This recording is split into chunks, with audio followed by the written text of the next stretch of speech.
रात के सन्नाटे में चंद्रमा की हल्की रोशनी महल की ऊंची दीवारों और राज्य की शांत गलियों पर बिखरी हुई थी। राजा विक्रमादित्य अपनी प्रजा की सुरक्षा सुनिश्चित करने के लिए गुप्त रूप से राज्य का भ्रमण कर रहे थे।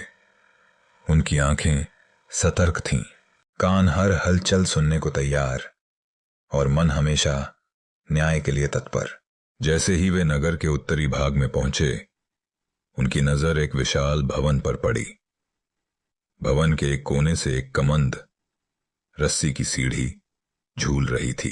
विक्रमादित्य ने अनुमान लगाया कि जरूर कोई चोर इस कमंद के सहारे ऊपर गया होगा। कोई चोरी की घटना होने वाली है, उन्होंने मन ही मन सोचा।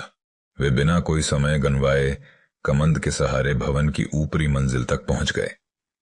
ऊपर पहुंचते ही उन्होंने अपने कदम हल्के कर लिए और दीवार से सटकर खड़े हो गए। तभी उनकी कानों में एक धीमी स्त्री स्वर सुनाई दिया। तुम्हें आज रात उसे खत्म करना होगा, स्त्री ने गंभीर स्वर में कहा। विक्रमादित्य चौकन्ने हो गए।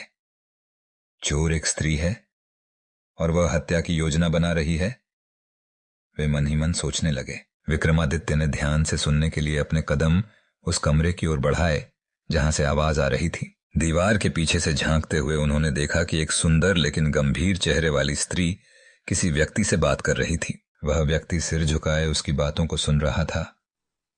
अगर वह जीवित रहा तो मेरी जिंदगी खत्म हो जाएगी, स्त्री ने कहा। विक्रमादित्य ने समझ लिया कि यह कोई साधारण घटना नहीं है। उन्होंने तय किया कि वे इस षड्यंत्र का पर्दाफाश करेंगे, लेकिन इसके लिए सही समय और चतुराई की जरूरत थी। विक्रमादित्य ने ध्यान से सुनने के लिए अपने कदम उस कमरे की ओर बढ़ाए जहां से आवाज आ रही थी। विक्रमादित्य ने समझ लिया कि यह कोई साधारण घटना नहीं है। उन्होंने तय किया कि वे इस षड्यंत्र का पर्दाफाश करेंगे, लेकिन इसके लिए सही समय और चतुराई की जरूरत थी। दीवार के पीछे से झांकते हुए उन्होंने देखा कि एक सुंदर लेकिन गंभीर चेहरे वाली स्त्री किसी व्यक्ति से बात कर रही थी। वह व्यक्ति सिर झुकाए उसकी बातों को सुन रहा था। अगर वह जीवित रहा तो मेरी जिंदगी खत्म हो जाएगी, स्त्री ने कहा। लेकिन विक्रमादित्य पहले ही अंधेरे में छिप गए थे। स्त्री ने कुछ देर तक इधर उधर देखा और फिर वापस अपने वार्तालाप पर लौट आई। मालकिन, इस महल की स्वामिनी, व्यक्ति ने कांपते हुए कहा। अब विक्रमादित्य ने सोचा कि पहले स्त्री का सामना करना होगा। वे उस कमरे में गए जहां स्त्री बैठी थी। उनके प्रवेश करते ही स्त्री ने चौंक कर पूछा, तुम कौन हो? मैं तुम्हारे पापों का न्याय करता, विक्रमादित्य ने उत्तर दिया। स्त्री ने पहले तो डरने का नाटक किया, लेकिन जब विक्रमादित्य ने सारा सच उजागर किया तो उसने स्वीकार किया कि वह अपने ही पति की हत्या की योजना बना रही थी।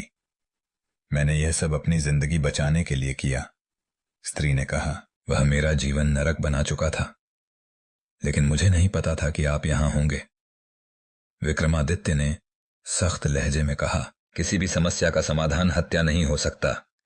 तुमने अपने लालच और क्रोध में निर्दोष को मारने का षड्यंत्र रचा। यह अस्वीकार्य है। विक्रमादित्य ने स्त्री को उसके अपराध के लिए दंडित किया। उन्होंने उसे न्यायालय में प्रस्तुत किया, जहां सबूतों और गवाहों के आधार पर उचित सजा दी गई। इस घटना ने राज्य में यह संदेश फैलाया कि अपराध कितना भी गुप्त क्यों न हो, विक्रमादित्य की न्यायप्रियता और सतर्कता से बच नहीं सकता।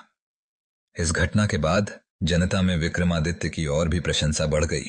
उन्होंने साबित कर दिया कि वे न केवल प्रजा के लिए एक सच्चे रक्षक हैं, बल्कि अपराध और अन्याय के खिलाफ एक सख्त न्यायाधिकारी भी। कहानी का संदेश स्पष्ट था।